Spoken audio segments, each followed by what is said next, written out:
Alaikum, boys and girls. I hope everybody's doing okay.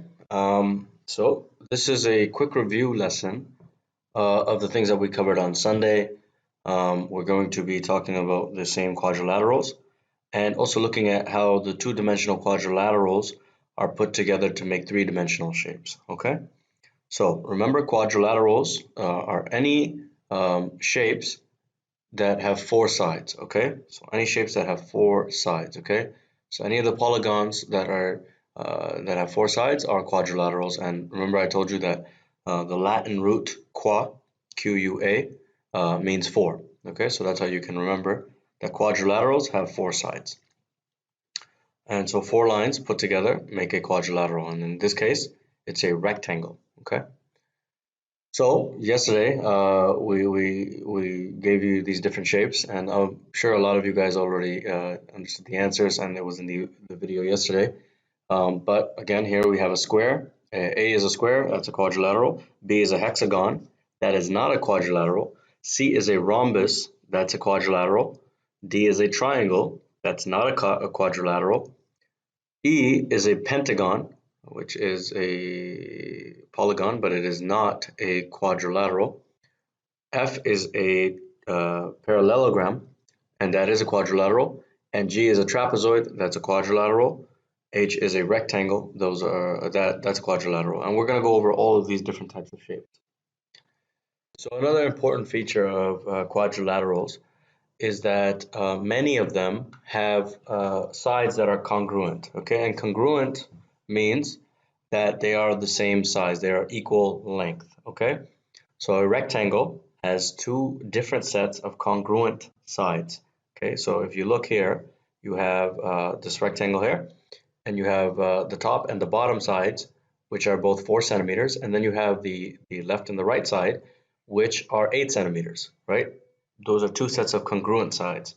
This trapezoid down here, some of you may not think that there are congruent sides, but if you look at the two sides that are 3 centimeters, well, they are congruent. They may not look like they're not parallel to each other, but they are congruent sides. The top side and the bottom side are not congruent, okay? So that's just something to keep in mind and something that you may have to identify going forward. Okay, so what are the congruent sides in these quadrilaterals? So well, we have a square here for the first one, and you know that all the sides of a square are congruent. Okay, so all 4 sides of a square are congruent. The second shape here, we have a parallelogram. A parallelogram.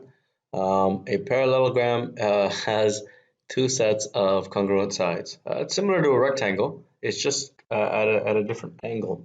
So it's kind of like a rectangle that's been squashed a little bit, but the sides are going to stay the same.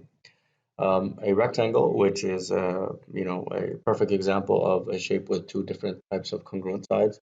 Everything's at a straight angle, and all the sides are parallel. We have this kind of funky looking shape over here that doesn't look like it has anything congruent going on, but if you look at side A and D and side D and C, they are congruent to each other. And then we have the trapezoid, which is similar to the one that we had on the last page. This one has 2 centimeter sides, AD and BC, which means they are congruent. They are not parallel. The parallel sides are 3 centimeters and 5 centimeters, so they're parallel, but they are not congruent, okay? All right, quadrilaterals.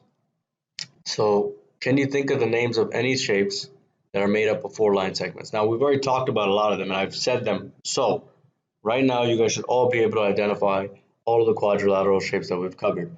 If you are unable to do so, you need to go back and review.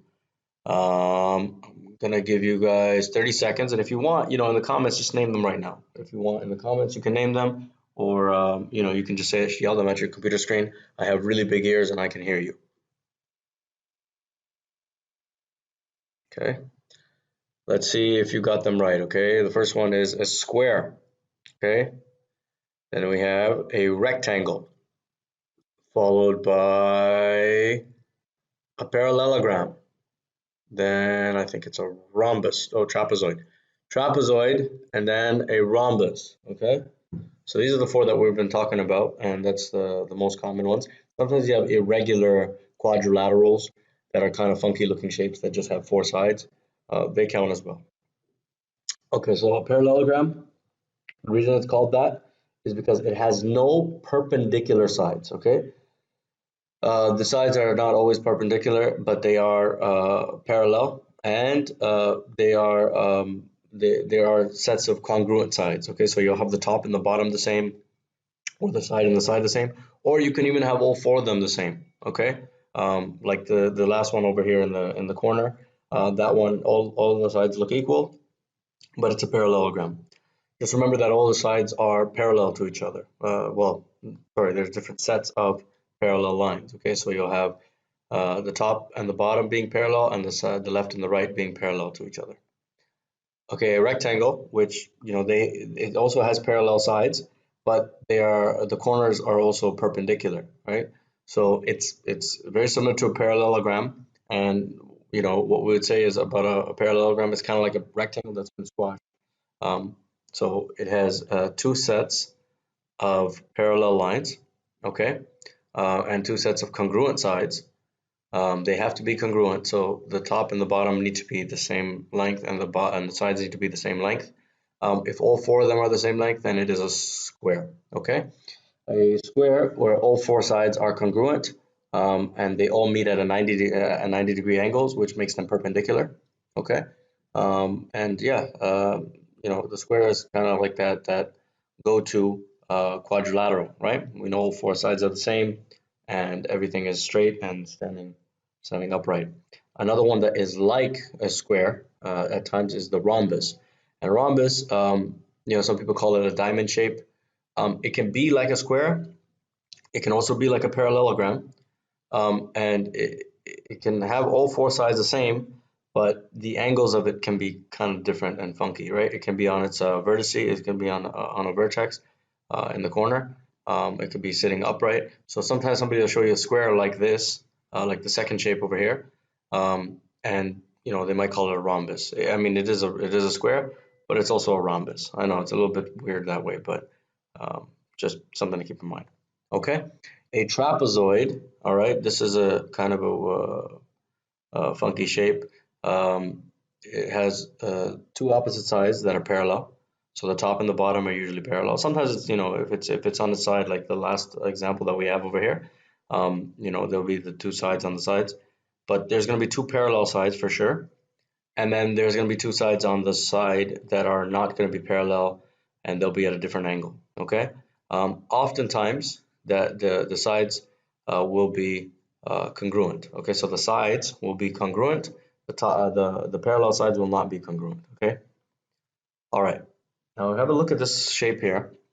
Some of you know the name, some of you may not, but it is a cube. Okay. And I want you to think about what shapes make up the faces of this object.